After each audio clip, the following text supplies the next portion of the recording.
Good morning, students. So let's start. Here is the interesting title. But before starting the title, let's pray to Ma Saraswati.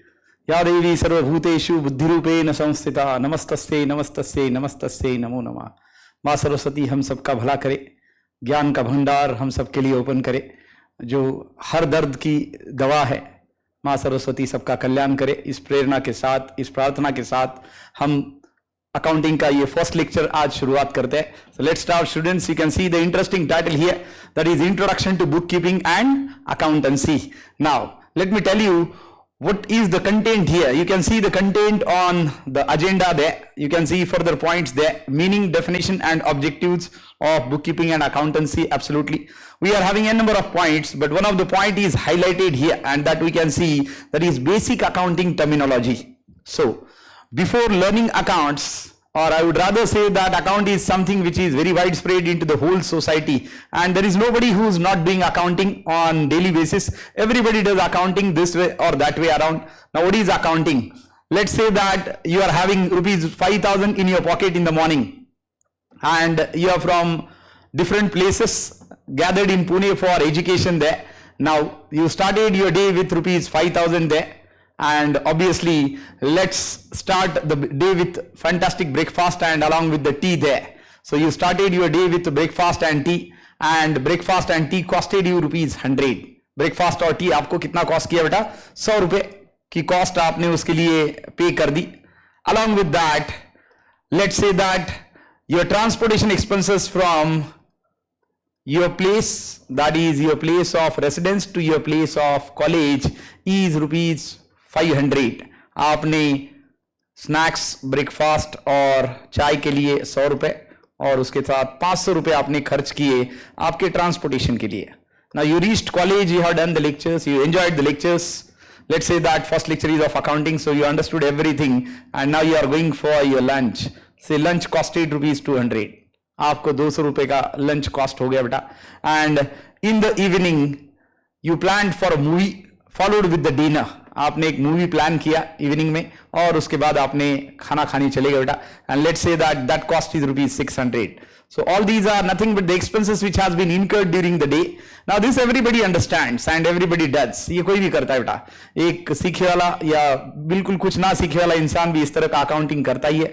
Accounting is what? It is nothing but the art of systematically recording the transaction. There are two terms in accounting. One is bookkeeping, another is accountancy. ये दोनों explain करता हूँ. सबसे पहले bookkeeping को explain करने दीजिए students. Bookkeeping is nothing but the art of systematically recording the transaction in the books of accounts is called as bookkeeping. ये सिस्टमैटिक रिकॉर्ड है बेटा. 100 रुपीज फॉर ब्रेकफास्ट से BF, 500 रुपीज फॉर ट्रांसपोर्टेशन से Uber Ola, उससे आया आप 200 for lunch and 600 for movie plus dinner. This is what the bifurcation there. And आपका total कितना खर्चा कितना हुआ? It is 600 plus 200, 800 plus 600 is 1400. So during the whole day how much you have spent is 1400 students. आपने 1400 रुपए खर्च किए बेटा, याद रखिए. Now this 1400 is spend out of what you were having in the morning. आपके पास सुबह जितना पैसा था बेटा, उसमें से आपने ये 1400 रुपए का खर्च किया है. How much you started with the day? You started with the day of rupees 5000. Am I right students? Absolutely right. हमने 5000 रुपए के साथ दिन की शुरुआत की. दिन भर का खर्चा हमारा 1400 रुपए है बेटा. तो 5000 माइनस 1400 करेंगे for finding out the closing balance at the end of the day, and that is rupees 3600. ये 3600 रुपए आपका क्लोजिंग बैलेंस है. तो आप देख सकते हैं वॉलेट में कैश 3600 बची होगी. And at the same time you can say that your closing balance for today's date, that is say 23rd of August, is 3600. ये क्लोजिंग बैलेंस है आपका. यही आपका ओपनिंग बैलेंस रहेगा बेटा. ओपनिंग बैलेंस क्या रहेगा? Obviously for 24th of August 2022 ये ओपनिंग बैलेंस विल बी 3600. आपका बैलेंस 3600 रुपए रहेगा. And this is what is accounting my dear. You may be saying sir is this accounting? Yes, this is individual accounting which doesn't have any profit or loss. It is just jotting down the transaction, putting the transaction in a very proper manner. The art of systematically recording the transaction in the books of account is called as bookkeeping, my dear. याद रखिए बेटा, जैसे आप ये transaction लिख के रखते हैं, one by one jot down करते हैं, आप नोट डाउन करते हैं, तो इसको बुक कीपिंग बोला जाता है. And it is defined in a very simple words as the art of systematically recording the transaction is nothing but book keeping. Now you may be saying कि what is accounting sir, जो आपने ये transaction record किया बेटा, अब ये तो individual book keeping हुआ, आपने क्या खर्चा, आपके पास क्या था, कितना क्लोजिंग बैलेंस है, कितना ओपनिंग बैलेंस है. But for a business what is the sole purpose of doing business? Students tell me. Yes please. Yes, it is nothing but making profits. आपका पर्पस क्या है बिजनेस करने का? That is making profits. But these days, not only profit, but the superior goal is wealth maximization. आजकल profit के भी ऊपर एक goal है, and that is called as wealth maximization. Profit maximization and wealth maximization are the two goals there. अभी आप सोच रहे होंगे कि सर ये wealth क्या होता है? बड़ा आसान है बेटा. Let's assume that you have purchased shares of one of the company there, a very good company. आपने एक अच्छी कंपनी के शेयर खरीदे और आपने खरीदे 2015 में. Say it is TCS. TCS you purchased in 2015. आपने 100 शेयर खरीदे बेटा TCS के, और 2015 में TCS का भाव आप देखेंगे बेटा तो लगभग मेरे ख्याल से it was around 700 rupees. So TCS was how much? Only 700 rupees in 2015. Now ये जो 700 रुपए का शेयर आपने खरीदा, कितने शेयर खरीदे बेटा आपने? You have purchased how many shares? Is 100 shares. So rupees 700 into 100, that is what the calculation there. हम अगर कैलकुलेशन करते हैं तो 700 into 100 shares, so how much is total investment? 4 zero as it is add करता हूं तो 70,000 रुपए आपने इन्वेस्ट किए. आज की डेट में अगर आप टीसीएस का प्राइस देखेंगे बेटा 2022 में, अगस्त 2022 में, the share is pricing around 3,100 rupees on an average. 3,100 रुपए मल्टीप्लाइड बाय वही आपके 100 शेयर, देखिए कितना वैल्यूएशन हो गया. It is 3 lakh simply 10,000. ऊपर के 4 जीरो और 31 इंटू 1 इज 31 दे. देखिए 70,000 का आपने खरीदा था, 3,10,000 में आप आज की डेट में बेच सकते हैं बेटा. So this is called as wealth. Why? Because TCS has been doing fantastic right from 2015. It is a Tata business in the form of software services, IT services. They have been doing very good. 70,000 की जो चीज आपने खरीदी थी बेटा 2015 में, आज 3,10,000 हो गई है. So you can see that almost it is 5 times. देखा जाए तो ऑलमोस्ट 5 टाइम्स के आसपास है, बिकॉज 7 5 35, तो ये 5 टाइम्स के आसपास रिटर्न दे रहा है. वैसे 4,000 का टीसीएस का रिसेंट हाई है, 4,000 4,200 का, अभी 3,100 पे ट्रेड कर रहा है, but still the returns are very much handsome there. You can say that around 450% returns are there. What a fantastic returns my dear. So this is called as wealth maximization. And wealth maximization is not at all possible students without profit maximization. जब तक आप profit कमाते नहीं, आपका vision अच्छा नहीं होता, आप अच्छे फ्यूचर प्लान्स नहीं बनाते, share holders will not be interested and you will not be earning profit and your share price will not increase. ये सब वही बताता है कि आपका सब कुछ बहुत बढ़िया है, and that is how share price is increasing along with your profit. So that is what I wanted to tell you, that these days business is not only started for profit but it is started for wealth maximization. अब ये company का भी wealth बढ़ गया, अपना भी बढ़ गया. Let me come back to the first point there, that is bookkeeping is what students? The art of systematically recording the transaction. अभी transaction the way they are happening you are going to record them. जैसे सुबह आपने breakfast से शुरुआत की, फिर आपने lunch किया, ट्रांसपोर्टेशन का खर्चा हुआ, along with that there is a movie and dinner, तो ये सारा जोड़ दिया तो 1,400 is the expenditure you are having in the pocket. In the morning 5,000 minus 1,400 is 3,600 is your closing balance for the day as far as the cash available with you. यही 3,600 अगले दिन opening balance हो जाएगा बेटा, and that is how it is called as accounting. इसको individual accounting बुलाते हैं. अब बिजनेस में क्या अलग होता है? Let me tell you, when you are going to do the business, absolutely the business is going to be done all for profits. Business किस चीज के लिए किया जाता है बेटा? For maximizing profit and for maximizing wealth. Let's see certain basic terminologies before seeing anything there, and do remember these are very easy. You may feel that this you know right from a long period of time, though it doesn't matter your background is science, arts or commerce. ऐसा जरूरी नहीं बेटा कि आपका background commerce ही हो तभी ये पता चलेगा. आप जब ये पढ़ेंगे तो आपको लगेगा कि ये तो आप बहुत टाइम से पढ़ते हैं. So that is how it is. The beauty of the subjects there, because accounting is widespread throughout the entire society. Whole society uses it accidentally. Every household, every individual, every business uses it, and that is how accounting is widespread. आप देख सकते हैं, here is a chart called as basic terminologies in accounting or basic accounting terminologies. So I have already told you what is bookkeeping. Along with that, I told you that how to record the transactions one by one, and then finding out that how much balance you are having. Individual accounting doesn't have profit. Let's see basic terms, my dear. Now in accounting, everything is expressed in the form of money. आप जो कुछ अभी books of account में record किए थे बेटा, that is your breakfast, your transportation, your lunch, your movie ticket, along with your dinner, all are expressed in the form of money, and all these things are called as transaction. इसी को business क्या बुलाता है बेटा? Transaction. एक business थोड़ा सा different होता है. Business में क्या difference होता है? Now when you start a business, you need certain amount to be invested for starting the business, जिसको हम accounting में बुलाते हैं capital बेटा. तो जब भी आप business चालू करते हैं तो आपको क्या चाहिए शुरुआत में? Capital. Capital is nothing but, students, the initial amount with which business is started. Can we imagine a business without capital? Can a business be started without capital? Answer is not at all. क्योंकि जब तक capital नहीं होगा आप business चालू नहीं कर सकते. तो पहला term हम देखेंगे students, that capital. So do remember students, capital is nothing but the initial amount with which business is started is called as capital.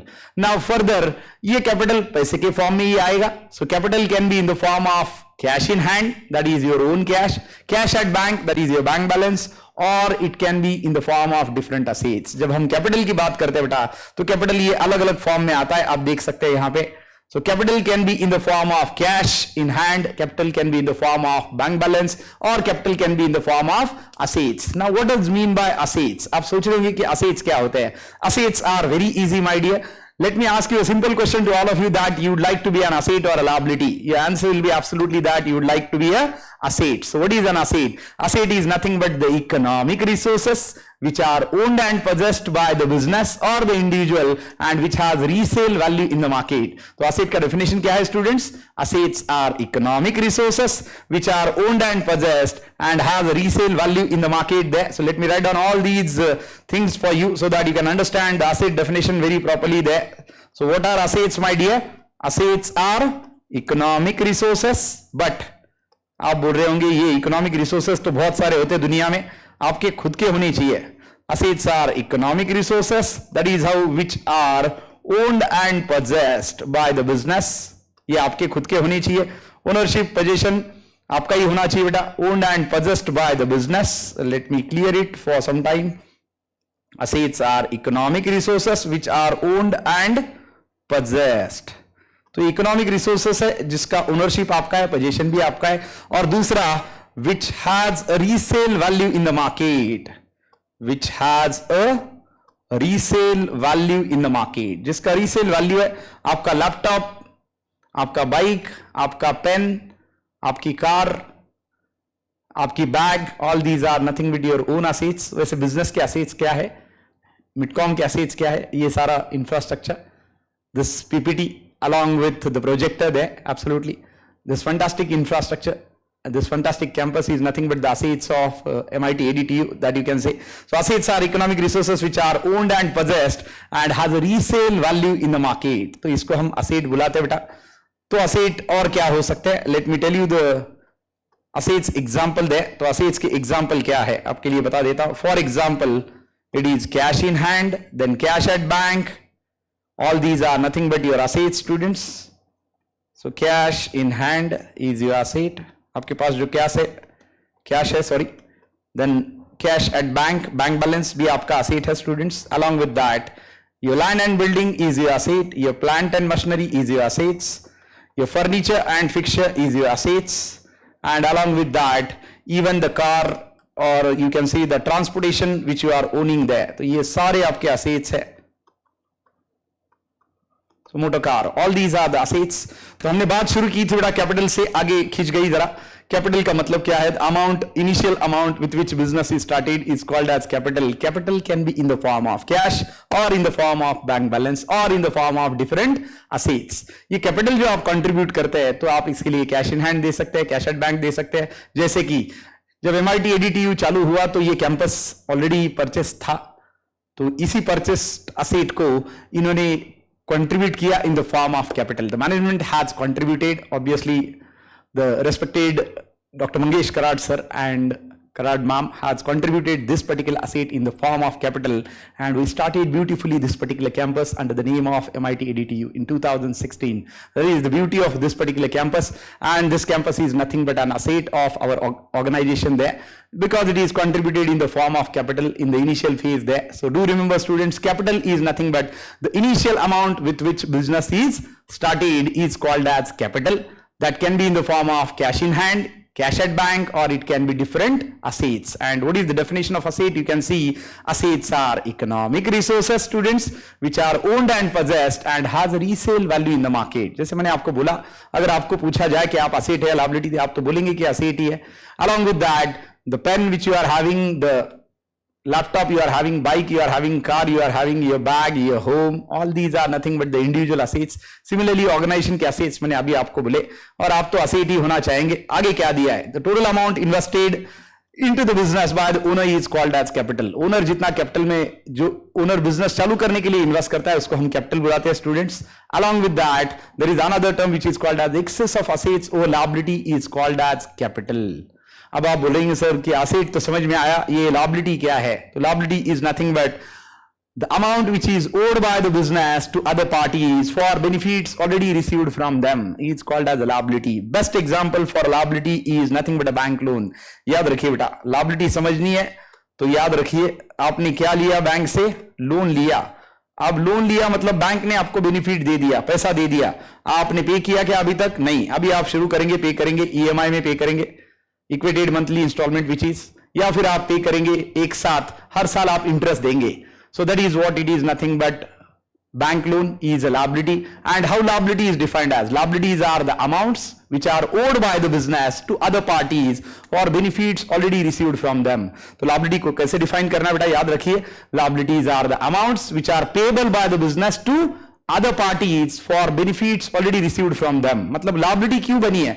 क्योंकि आपको already benefit उनसे मिल चुका है, इसलिए ये liability बनी है. So do remember students, liabilities are the amounts which are owed by the business to other parties. To owe means liable to pay.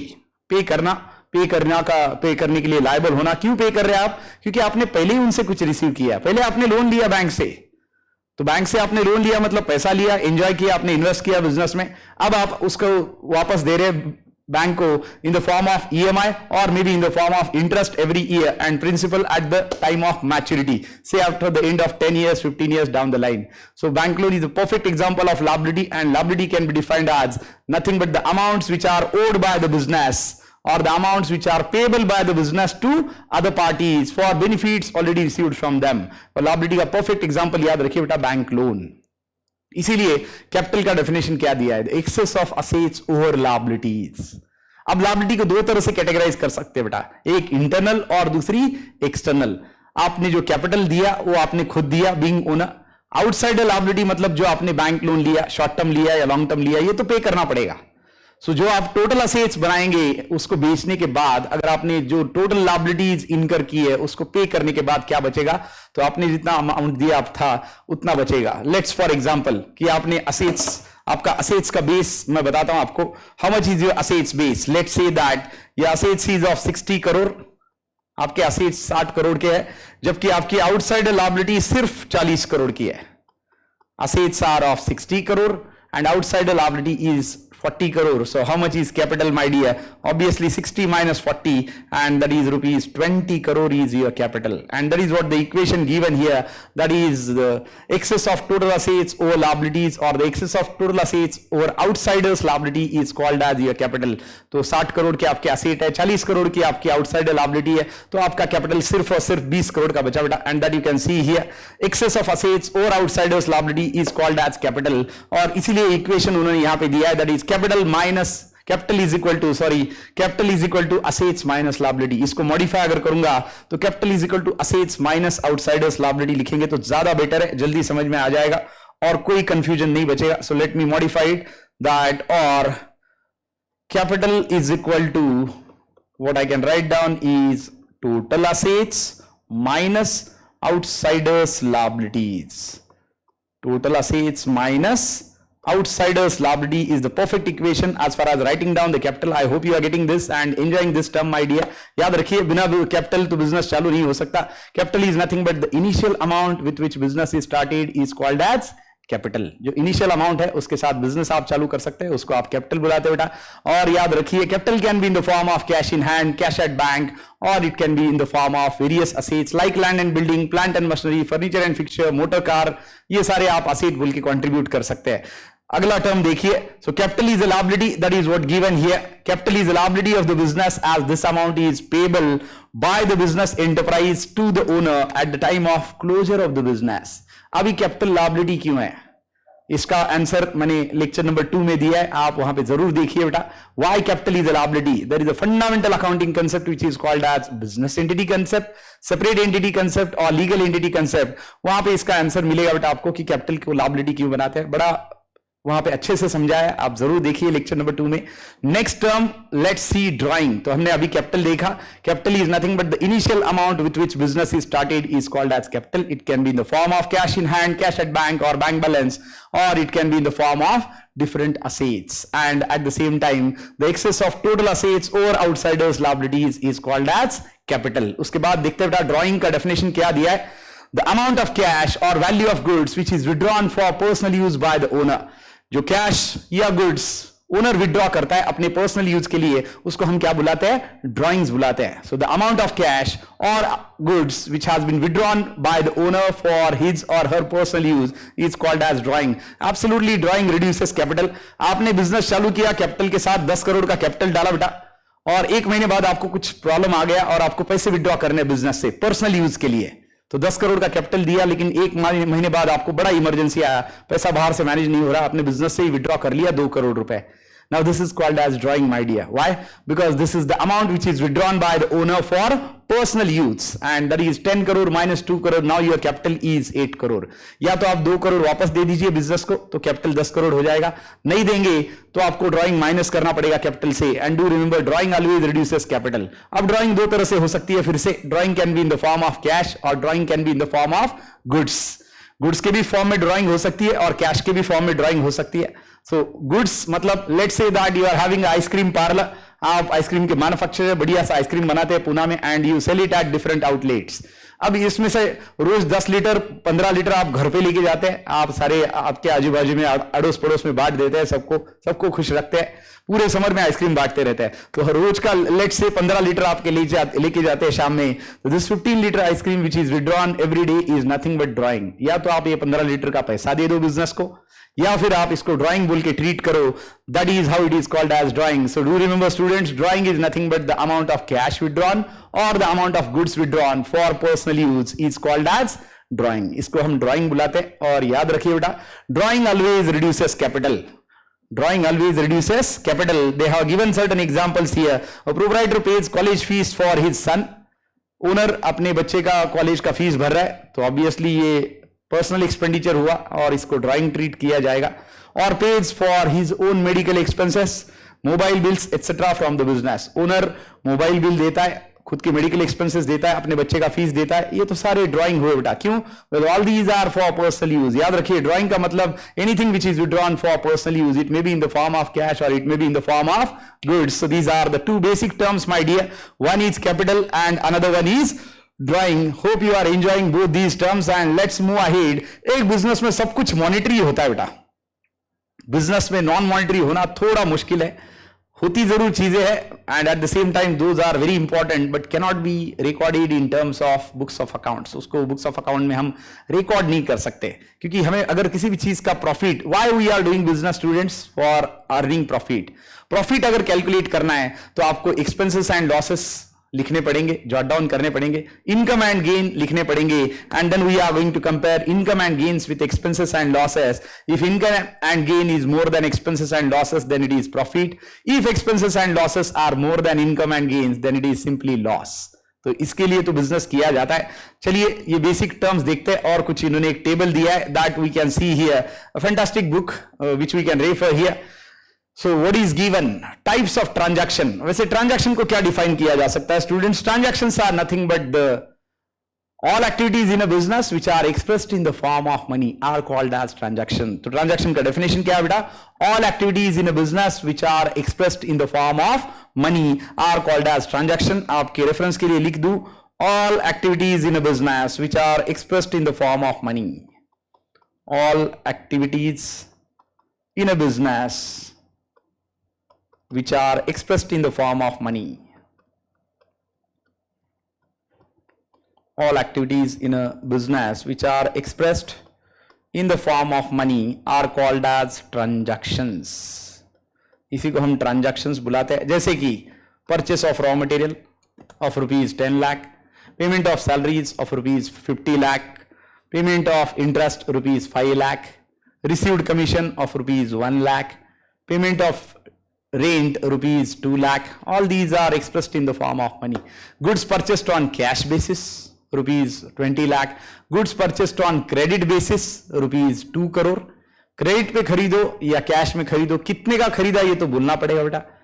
Credit में बेचा या कैश में बेचा ये भी बोलना पड़ेगा, अमाउंट यहाँ पे. That is how transactions are nothing but, do remember students, all activities which are expressed in the form of money, all activities which are expressed in the form of money are called as transactions. तो ये देखिए मैंने लिखा आपके लिए यहाँ पे, I hope you are getting it. All activities in a business which are expressed in the form of money are called as transaction. Transactions are of two types as long as the chart is concerned. One is monetary, another is non monetary. Monetary तो मैंने आपको सब बोल दिया बेटा अभी. Non monetary is barter they have given. अब monetary में भी उन्होंने दो चीजें दी है, एक है कैश ट्रांजैक्शन, दूसरा है क्रेडिट ट्रांजैक्शन. जैसे मैंने आपको एक्सप्लेन किया था कि आपने कैश में बेचा या खरीदा तो वो कैश ट्रांजैक्शन हो गया, क्रेडिट में बेचा या खरीदा तो वो क्रेडिट ट्रांजैक्शन हो गया, because money is to be paid और to be received in the future in case of credit purchases और क्रेडिट सेल्स. देखिए बेटा, transaction exchange of goods and services between two persons और parties for money or money's worth is known as transaction. So exchange of goods or services between two parties or two persons for money or money's worth is called as transaction. हमने और एक definition दी थी कि all activities in a business which are expressed in the form of money are called as transaction. उनका बोलना है exchange of goods or services between two parties for money or money's worth is called as transaction. Monetary transaction का मतलब है transaction which involves exchange of money or money's worth directly or indirectly. बिना पैसे के तो transaction होता ही नहीं है. Only monetary transactions are recorded in books of account because there we can express the value there. Monetary transaction देखिए बेटा, पहला दिया है कैश, दूसरा दिया है क्रेडिट. कैश मतलब आपको इमीडिएटली कैश या तो देना पड़ रहा है या तो रिसीव करना पड़ रहा है, सो immediately transaction is settled. Credit मतलब आप पैसे देंगे या रिसीव करेंगे लेकिन फ्यूचर में. आपने आज ही परचेस किया या आपने आज ही बेचा लेकिन पैसे आप 2 महीने बाद देंगे या 2 महीने बाद रिसीव करेंगे. These are called as credit transaction. तो कैश ट्रांजैक्शन देखिए बेटा, a businessman or a business transaction in which cash is paid or received immediately is known as cash transaction. जैसे कि purchase of goods for cash rupees 15,000, payment of salary at rupees 5,000, these are cash transaction. Credit transaction is one in which cash is not received or paid immediately but it will be paid on a future date my dear, and that is called as credit transaction. For example, say goods has been sold to Ganesh of rupees 2 lakh on credit basis for 3 months. आपने गणेश को goods बेचे 3 लाख के लेकिन credit term दिया 3 महीने का. तो बेचा आज की डेट में 23 अगस्त को लेकिन आपको पैसा मिलेगा 3 महीने बाद. So it is a credit transaction. They have given examples as well. Goods sold on credit to mister Aman at rupees 8,000 and along with that sold machinery to Amar Singh on credit rupees 20,000. तो याद रखिए बेटा, cash transaction, credit transaction. Monetary में ये दो types है. Non monetary is barter, goods के बदले गुड्स देना, मतलब आपने सामने वाले को घी दिया, उसने आपको उसके बदले में चावल दिए. आपने सामने वाले को एग्स दिए, उसने उसके बदले में आपको गेहूं दिया. So all these are nothing but the barter transaction. पुराने जमाने में हुआ करता था. Life was very satisfied there. People were absolutely fantastic and satisfied and having a long life because of barter transaction you can say. क्योंकि लोग पैसे के पीछे नहीं भागा करते. चलिए, other way around, let's not focus on that. अभी हमें तो पढ़ना है कि क्या है ट्रांजैक्शन, क्या है मॉनिटरी, क्या है नॉन मॉनिटरी, क्या है कैश ट्रांजैक्शन, क्या है कि credit transaction. The transaction is doesn't involve money और मनीज वर्थ डायरेक्टली और indirectly are called as non-monetary transaction. So an exchange of one thing against the another is called as barter transaction. जैसे मैंने आपको बोला कि गेहूं के बदले में आपने राइस लिया, आपने सामने वाले को चावल दिए, उसके बदले में आपने घी लिया. So that is nothing but the barter transaction. अब ये नॉन मॉनिटरी है, which can not be recorded in terms of money. आगे देखते हैं, एंट्री नरेशन अभी देखने की बात नहीं, कंफ्यूज हो जाएगा, इसको छोड़ दो बेटा। गुड्स देखते हैं directly. What is goods? The term goods is what? The term goods refers to merchandise और कमोडिटी, यानी जो कुछ आप खरीदते हैं बेचते हैं। आर्टिकल्स और things in which a trader trades, जिसमें आप ट्रेड करते हैं। जैसे कि आप कॉफी शॉप ओनर है तो आप कॉफी बेचते हैं, आप रेस्टोरेंट ओनर है खाना बेचते हैं, आप एक अपनी कॉलेज चालू किया है तो आप वहां पे सर्विस देते हैं, पढ़ाते हैं। So that is nothing but the goods और services which are rendered by a particular organisation there. Along with that, let's say that you are having a stationery shop, so you sell stationery there. So these are the goods, these are the merchandise, these are the commodities, these are the things, these are the articles in which a trader deals. They are purchased or manufactured for the purpose of sell and to earn profit. Ultimately वहीं पे आके रुकते हैं हम। Business is always done for making profits. That is the sole aim of making business. They have given examples. Medicines are goods for the chemist. So जो medical shop वाला या chemist जो medicine बेच रहा है, जो ड्रग्स बेच रहा है, obviously it is medicine means drugs my dear. So these are nothing but for them it is nothing but goods, उनके लिए गुड्स है। Vegetables are goods for vegetable vendor, vegetable वाला जो वेजिटेबल बेच रहा है, आइसक्रीम पार्लर वाला ice cream बेच रहा है, कॉफी शॉप वाला कॉफी शॉप बेच रहा है, कॉलेज वाले आपको सर्विसेज दे रहे हैं, नॉलेज दे रहे हैं। So all these are nothing but the services. Hospital are giving again services, ये आपको अच्छा कर रहे हैं, ठीक कर रहे हैं। So these are the services again. So parts like tires, engine gearbox, cables are produced by vehicle manufacturer like Bajaj Auto, Hero Motors. So ये goods हुए उनके बेटा। So this is what called as goods, merchandise or commodities. I hope you are enjoying these terms. So what we have seen till now is nothing but the chart that what is transaction. Then transactions are further divided into monetary transaction. Monetary transactions are of two types. That is, one is cash, another one is credit. Along with that, non-monetary transactions which cannot be recorded in terms of money, but they are called as barter transaction. जो हमने अभी देखे, उसके साथ हमने नीचे की definition देखा. What is goods, and then we have seen what is capital and what is drawing. और ये दोनों के साथ हमने और एक term देखा था बेटा, और उसका नाम क्या था? Assets and liabilities. Assets are economic resources which are owned and possessed by the business and has a resale value in the market. उसके example land and building, plant and machinery, cash in hand, cash at bank, furniture and fixture, motor car, ये सारे examples है. Whereas liability is nothing but the amounts which are liable to be paid back by the business to other parties for benefits already received from them. तो liabilities को याद रखिए बेटा, liabilities का definition याद रखिए. Liabilities are the amounts which are owed by the business to other parties for benefits already received from them. Liabilities क्या है? ये आपका amount है जो आप पे करेंगे किसको? To the other parties for benefits already received from them. So liabilities are nothing but the amounts which are owed by the business to other parties for benefits already received from them. उनसे आपको already benefits मिल चुका है और ये benefit मिलने की खुशी में आप उनको पे करते रहेंगे और उसको हम लायबिलिटीज बुलाया करेंगे. लायबिलिटीज का बेस्ट एग्जांपल मैंने आपको दिया बेटा, and that is bank loan. याद रखिए लायबिलिटीज एंड असेट्स. आगे चलते हैं और आगे की डेफिनेशन देखते हैं. Let's make the journey interesting there. Now there are two terms which are very important here. One is debtor, another is creditor. Debtor creditor explain करने के पहले मैं बस एक आपको छोटी सी चीज बताना चाहता हूं. Whenever you do cash, whenever you do purchases और सेल्स, जब भी आप परचेस और सेल करने जाएंगे बेटा, ये दो बेसिस पे होते हैं. So do purchases and do sales, it can be done on two basis. Number one, ये देखिए मैं यहां पे लिखता हूं आपके इंफॉर्मेशन के लिए. So it is purchases and sales can be done on two basis my dear. ये परचेसेस और सेल्स जो है ये दो बेसिस पे किया जा सकता है. Number one, it can be done on cash and it can be done on credit. ये कैश में किया जा सकता है परचेसेस और सेल, या फिर ये क्रेडिट में किया जा सकता है. And how it is segregated that we can see now. Cash and credit. Now do remember, अगर आप कैश परचेसेस करेंगे तो आपको इमीडिएटली कैश देना पड़ेगा बेटा.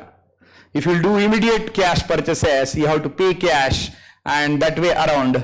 मैं बस इसको हटा देता हूं सो दैट आपको कंफ्यूजन ना हो. So if you do cash purchases, you need to immediately pay the cash, and if you do credit purchases, then you are supposed to pay the money in the future. आपको अगर आपको purchases और sell करना है तो आप दो basis पे कर सकते हैं, एक तो कैश, दूसरा credit. Just give me a minute. Let me write it down very properly for you so that you can understand it. अगर आपने कैश में परचेस किया तो आपको पैसा तो इमीडिएटली देना पड़ेगा बेटा. Am I right students? Yes or no? Answer is yes, absolutely. So we can have purchases and sales on two bases, that is cash and credit. तो आपने अगर कैश में खरीदा तो इमीडिएटली कैश देना पड़ेगा, क्रेडिट में खरीदा तो पैसे आपको फ्यूचर में देने पड़ेंगे. So purchases and sales my dear can be done on two basis. One is cash, another one is credit. Cash में करेंगे तो इमीडिएटली कैश देना पड़ेगा, क्रेडिट में करेंगे तो आपको पैसे अभी देने की जरूरत नहीं है, दैट यू कैन पे और रिसीव इन द फ्यूचर. याद रखिए. So do remember students, in a competitive environment like today, we need to do the cash transaction as well as credit transaction. आज की डेट में तो हमें cash भी करना पड़ेगा, क्रेडिट भी करना पड़ेगा, क्योंकि बिजनेस अगर बढ़ाना है तो हम बोल नहीं सकते कि सिर्फ कैश में बेचेंगे, मुश्किल हो जाएगा. तो आज की डेट में हमें कैश भी बेचना पड़ेगा और क्रेडिट भी बेचना पड़ेगा. So let's say that if you are selling on cash, immediately cash will be received. If you are purchasing on cash, immediately you need to pay the cash to the suppliers. But as long as you are purchasing on credit and selling on credit, you are not supposed to pay right now and you are not supposed to receive right now. आपने अगर credit में खरीदा तो आपको पे करना है आज पर टर्म्स ऑफ कॉन्ट्रैक्ट दे, 2 महीने बाद, 3 महीने बाद, जो कुछ डिसाइड हुआ है. चलो मान लेते हैं आपने 3 महीने के क्रेडिट टर्म्स पे खरीदा है और 2 महीने के क्रेडिट टर्म्स पे बेचा है.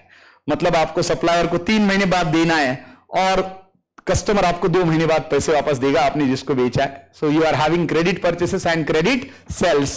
सो your supplier is ready to wait for 3 months for the payment and you purchase the goods on 23rd of August. Payment will be made after obviously September, October and November. That is 23rd November, 3 महीने के बाद आप payment देंगे, जबकि customer को जो आपने बेचा है 23rd अगस्त को, वो 2 महीने बाद पैसा ला के देगा, मतलब 23rd अक्टूबर को. नाउ तब तक तो ये ट्रांजैक्शन बताना पड़ेगा बेटा बुक्स ऑफ अकाउंट में. तो इसको क्या बोल के बताएंगे? This will be shown as debtor and creditor. इसको आप डेटर और क्रेडिटर बोल के बताएंगे.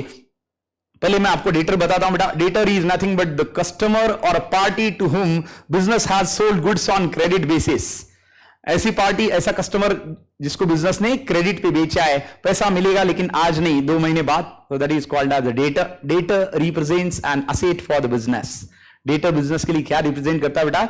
एक असेट रिप्रेजेंट करता है. So do remember everybody, debtor represents an asset for the business and debtor are nothing but the customer to whom business has sold goods on credit basis and money is to be received in the future. Same definition is given here. A person who has to pay to the business for getting goods and services on credit basis is called as a debtor, and debtor is a person who owes money to the business. Who owes money to the business मतलब जो business को पैसा देने के लिए liable है future में, आज नहीं देगा. तो याद रखिए बेटा, debtor represents always an asset for business. Debtor क्या रिप्रेजेंट करता है बिजनेस के लिए?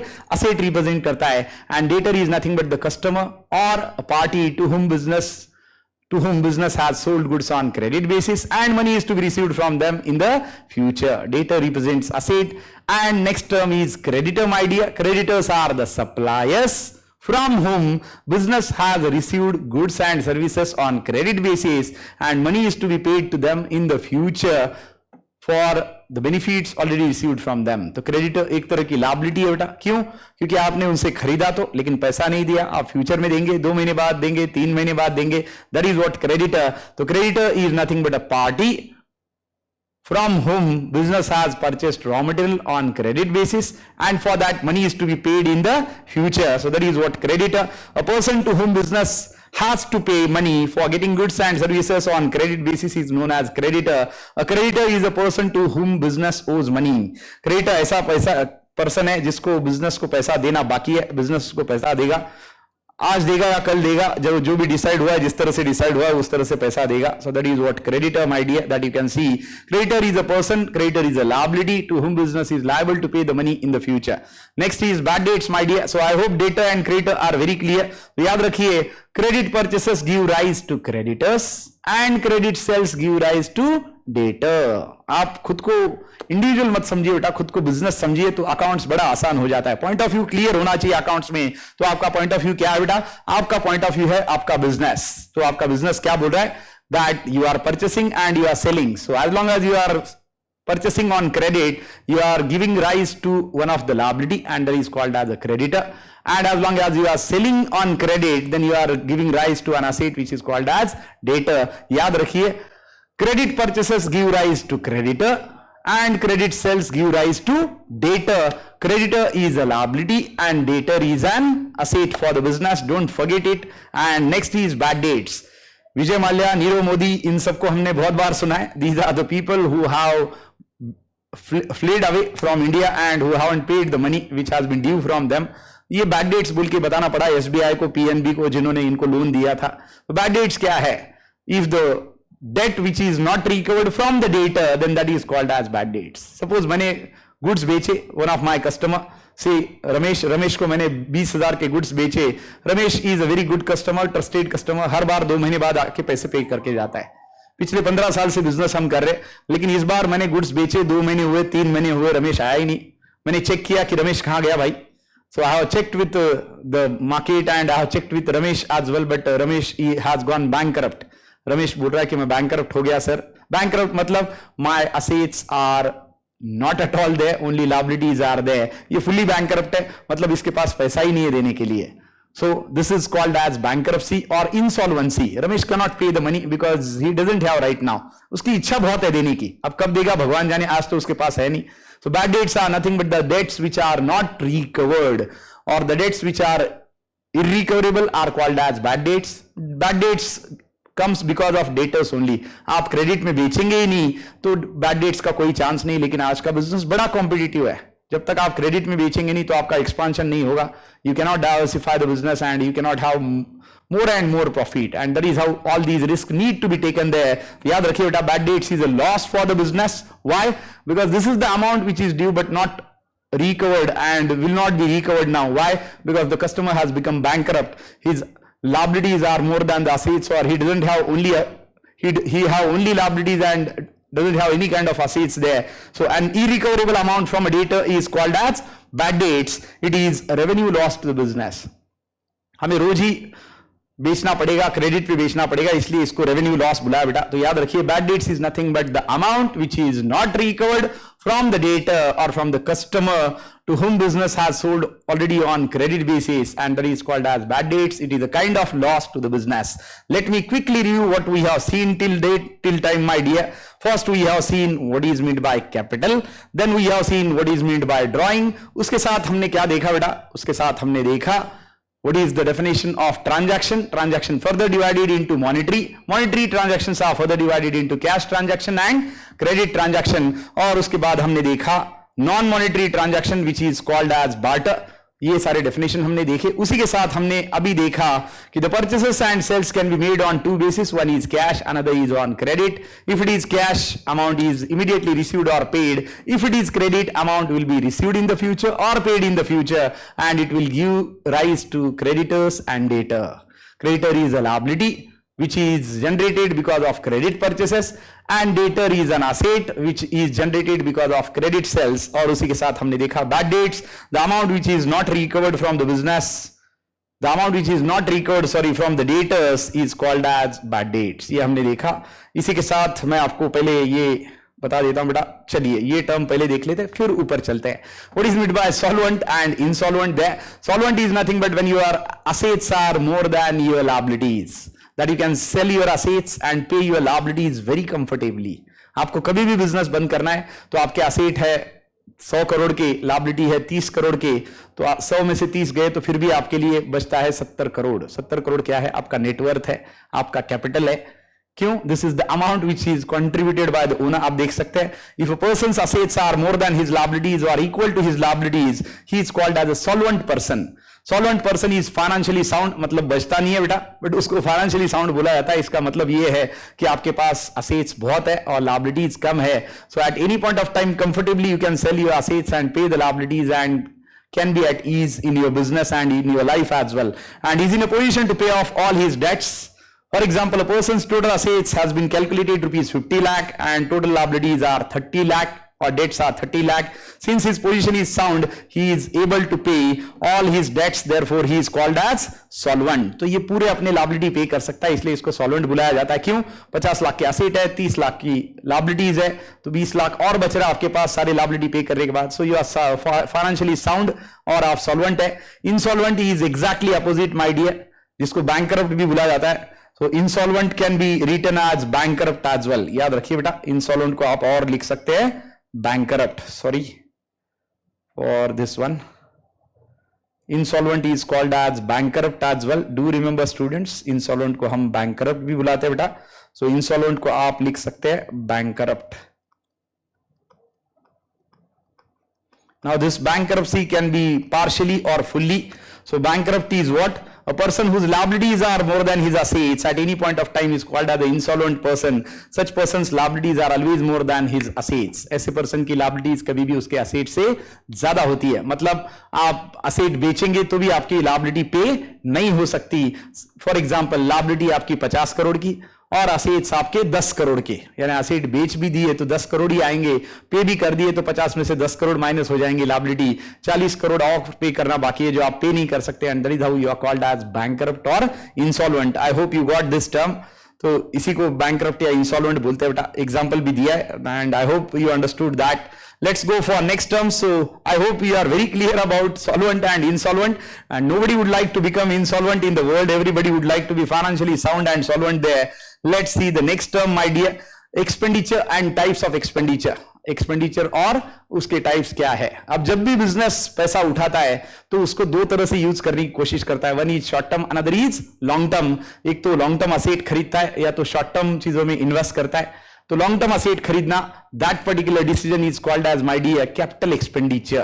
कैपिटल एक्सपेंडिचर का देखते हैं क्या दिया उन्होंने. An amount spend by the business for any consideration received by the business is called as expenditure. कोई भी अमाउंट जो बिजनेस स्पेंड करता है और उसके बदले में उसको कुछ मिलता है उसको एक्सपेंडिचर बोला जाता है.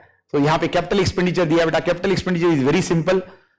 when any expenditure is done for creation or acquisition or fixation of long-term assets like land and building, plant and machinery, furniture and fixture, such type of expenditure is called as capital expenditure. फिर से repeat करता हूं बेटा. Capital expenditure is such expenditure which is going to create, acquire or which is going to purchase or acquire long-term assets.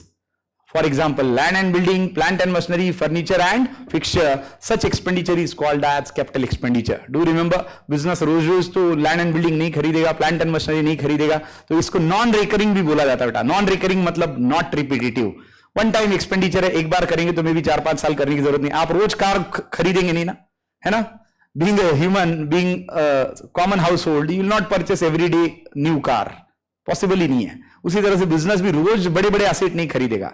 Rose land and building, रोज plant and machinery खरीदेगा जरूर, मे भी 2 साल बाद 3 साल बाद जब बिजनेस एक्सपांड होगा, डाइवर्सिफाई होगा, उस वे अराउंड. रोज तो नहीं खरीदेगा. So do remember, capital expenditure is nothing but the expenditure which is done for creation और acquisition of long term assets like land and building, plant and machinery, furniture and fixture, motor car are called as capital expenditure. Such expenditure are non-recurring in nature, non-repetitive in nature. Such expenditure involves huge amount of money.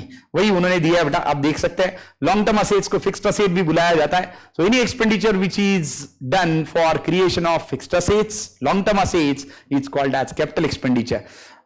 Next देखते हैं बेटा, revenue expenditure.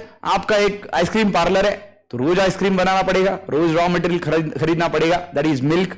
Sugar लानी पड़ेगी, flavour लाने पड़ेंगे, उसको एक particular portion में डालना पड़ेगा और रेफ्रिजरेटर में रखना पड़ेगा, तब जाके इसका आइसक्रीम बनेगा. तो आइसक्रीम बनाना ये रोज की प्रोसेस है बेटा. कॉफी बनाना ये रोज की प्रोसेस है कॉफी शॉप ओनर के लिए. आइसक्रीम पार्लर वाले के लिए आइसक्रीम बनाना रोज की प्रोसेस है. Similarly with the chocolate manufacturing as well. And all these expenses are revenue expenses, my dear, because without which business cannot run at all. So any expenses which are very much essential for running the business are called as revenue expenditure. Such expenditure are very much recurring in nature. अब रोज ही दूध लाना पड़ेगा, रोज ही coffee लानी पड़ेगी, coffee powder लाना पड़ेगा, coffee बनानी पड़ेगी, बेचनी पड़ेगी. So that is how revenue expenditure, my dear. So revenue expenditure is the expenditure without which a business cannot run at all. ऐसा expenditure जिसके बिना business चल ही नहीं सकता, उसको हम revenue expenditure बुलाते हैं बेटा, याद रखिए. So revenue expenditure is that expenditure where benefits are applicable only for a short period of time, say a year there. So no future benefit, but immediate benefits are there. It doesn't increase profit earning capacity, but it supports profit earning capacity. बिना revenue expenditure आप business run करना सोच ही नहीं सकते, और बिना capital expenditure business का प्रॉफिटेबिलिटी नहीं बढ़ा सकते. तो याद रखिए, any expenditure without which business can not run is called as revenue expenditure. For example, purchase of raw material, payment of salaries, wages, electricity expenses, rent and so on. All these are recurring repetitive revenue expenditure, my dear. The third expenditure which is damn important and which is called as deferred revenue expenditure. इसके लिए बस एक example देता हूं बेटा, याद रखिए, advertising. अब कोई एक्टर या क्रिकेटर एक अच्छा ब्रांड एंडोर्स कर रहा है, let's say Virat Kohli is doing a brand endorsement there and the brand is going to be endorsed for 5 years. उसके लिए विराट कोहली को आपने 50 करोड़ रुपए दिए. अब ऐड तो 5 साल बताई जाएगी, बेनिफिट भी 5 साल आएंगे, लेकिन आपने पे तो शुरुआत में ही 50 कर दिया, 50 करोड़ का पेमेंट आपने कर दिया. अब ये 50 करोड़ आप 5 साल में दिखाएंगे थोड़ा थोड़ा. 50 करोड़ डिवाइडेड बाय 5, सिंपली आप 10 करोड़ बताएंगे हर साल. तो that is what deferred revenue expenditure. Deferred revenue expenditure का मतलब क्या है? The benefit of such expenditure are not exhausted within 1 year, which are extended for more than 1 year are called as deferred revenue expenditure. And obviously इसमें advertising एक perfect example है, और उसी के साथ दूसरा एग्जांपल है हेवी लीगल एक्सपेंडिचर. आपने कोई केस डाला है कोर्ट में, लेकिन इससे आपको करोड़ों का फायदा होने वाला है, तो आप खर्च किए जा रहे हैं इस उम्मीद में कि रिजल्ट आपके फेवर में लगेगा. सो that is deferred revenue expenditure.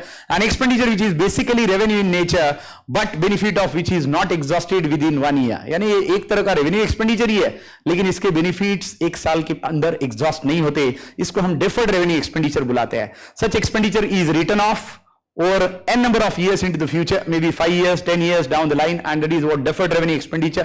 Such return of amount is shown obviously on each and every year's profit and loss account. Profit and loss account क्या होता है बेटा? जहां पे एक साइड में आप एक्सपेंसेस एंड लॉसेस बताएंगे, दूसरे साइड में इनकम एंड गेन बताएंगे, दोनों का कंपैरिजन करेंगे, तो आप फाइंड आउट करेंगे एट द एंड कि आपको प्रॉफिट हो रहा है या लॉस हो रहा है. तो याद रखिए बेटा, डेफर्ड रेवेन्यू एक्सपेंडिचर क्या होता है? Which is of kind of revenue nature but the benefits are not exhausted within 1 year. Exhausted मतलब इसके बेनिफिट एक साल में खत्म नहीं होते, सालों साल चलते हैं, उसको आप डेफर्ड रेवेन्यू एक्सपेंडिचर बुलाते हैं. इसका बेस्ट एग्जांपल है बेटा एडवर्टाइजिंग, और दूसरा heavy legal expenditure. So that is what deferred revenue expenditure. I hope you are enjoying this one, that what is meant by capital expenditure, what is meant by revenue expenditure, and what is meant by deferred revenue expenditure. And we have seen that the expenses which are going to create long-term assets or fixed assets like land and building, plant and machinery, furniture and fixture are called as capital expenditure. The expenses without which business cannot run on daily basis is called as revenue expenditure. And the third one is deferred revenue expenditure. The expenses which are of revenue nature and the benefits of the same are not exhausted within 1 year are called as deferred revenue expenditure. तो ये example के साथ हमने देखा बेटा कि तीनों का क्या है. और लास्ट टर्म देखते हैं ये पर्टिकुलर लेक्चर की. What is discount? Discount is buzzword close to all of our heart. हम जहां पे भी जाते हैं शॉपिंग करने के लिए बोलते डिस्काउंट मिलेगा क्या. दो तरह के डिस्काउंट होते हैं बेटा, एक है ट्रेड डिस्काउंट और दूसरा है cash discount. So what is trade discount? Trade discount is given on bulk purchasing और bulk buying and it is usually given by the manufacturer to the wholesaler. तो बल्क में खरीदने का, लार्ज क्वांटिटी में खरीदने के बाद ही आपको ट्रेड डिस्काउंट दिया जाता है. Do remember students, the discount which is given on the list price, on the MRP, on the catalogue price is called as trade discount. And another fact of trade discount is never recorded in books of account. आप बोलेंगे क्यों? Because the amount which is recorded in the books of account is the net amount which comes after deduction of trade discount. जैसे कि यहां पे example दिया बेटा, आपने अगर 1000 रुपए के गुड्स खरीदे और उस पे 5% का आपको ट्रेड डिस्काउंट है, तो आपको गुड्स कितने रिकॉर्ड करने पड़ेंगे? ये देखिए, योर गुड्स वैल्यू इज ₹1000. इसको हम बोलेंगे GA, that is gross amount. Trade discount is 5% on GA, 5% TD. किसी भी चीज का परसेंटेज निकालना बड़ा आसान होता है बेटा. 1000 का अगर हमें 5% निकालना है तो कैसे निकालते हैं? ये देखिए, किसी भी चीज का परसेंटेज निकालना है तो 1 0 काट दीजिए. किसी भी चीज का 1 0 अगर काट दिया तो बचता है बेटा 10%. और किसी भी चीज का अगर 2 0 काट दिया किसी भी फिगर का, तो सिर्फ आपके पास 1% बचता है. तो 1000 के 2 0 अगर काट दूंगा 10 रुपए बचेंगे. It is 1%. मुझे कितना निकालना है? 5%. तो 10 × 5 कर सकता हूं, या फिर 100 का आधा कर सकता हूं, दोनों से हो सकता है. 100 का आधा इसलिए क्योंकि 10% है 100, मतलब 1000 रुपए का. उसका आधा करूंगा तो 50, और 10 रुपए का 5 पर पट करूंगा या मल्टीप्लाइड बाय 5 करूंगा तो भी 50 आएगा. So trade discount is 50 my dear. So 1000 minus 50, it is coming 950, which is net amount after deduction of trade discount. ये net amount है मेरी after deduction of trade discount, and this is which is going to be shown in the books of account. देख सकते हैं आप, 950 रुपए मुझे books of account में बताने हैं. As net amount. क्यों?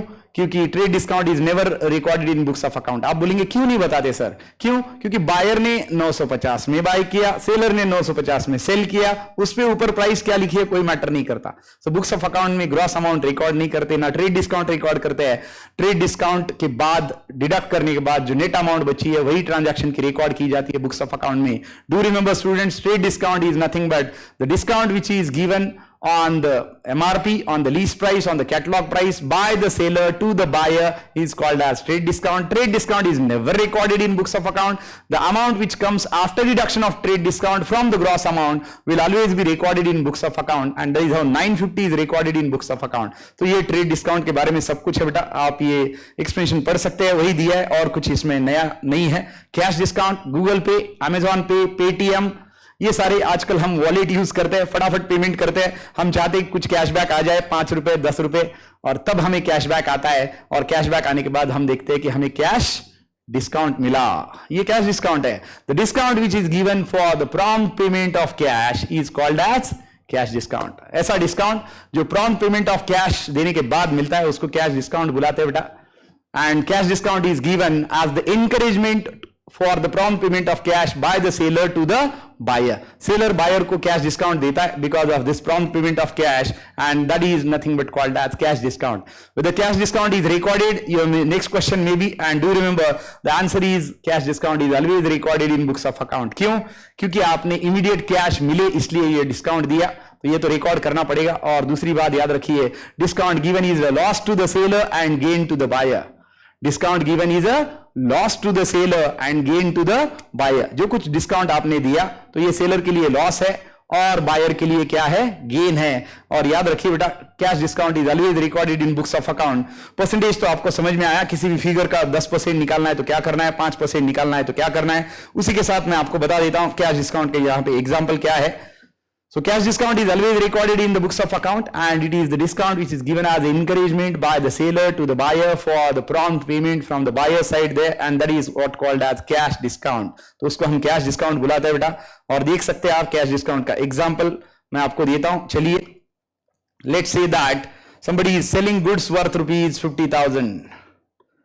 Seller is selling goods worth rupees 50,000 at 2% CD. CD ज्यादा नहीं दी जाती, दैट इज कैश डिस्काउंट, कमी दिया जाता है। तो 50,000 का 2% निकालना बेटा। आज यूजुअल अपना फंडे पे आते हैं। पहले अपना फंडा क्या है, किसी भी फिगर का हमें अगर 1% निकालना है तो उसके 2 जीरो काटने हैं। तो 50,000 के 2 जीरो काट दीजिए, 2 गए, बचे कितने? 500 रुपए। 500 रुपए मतलब आपका 1% हुआ। हमें 2% निकालना बेटा। 50,000 का 2% मतलब 1000 हो गया।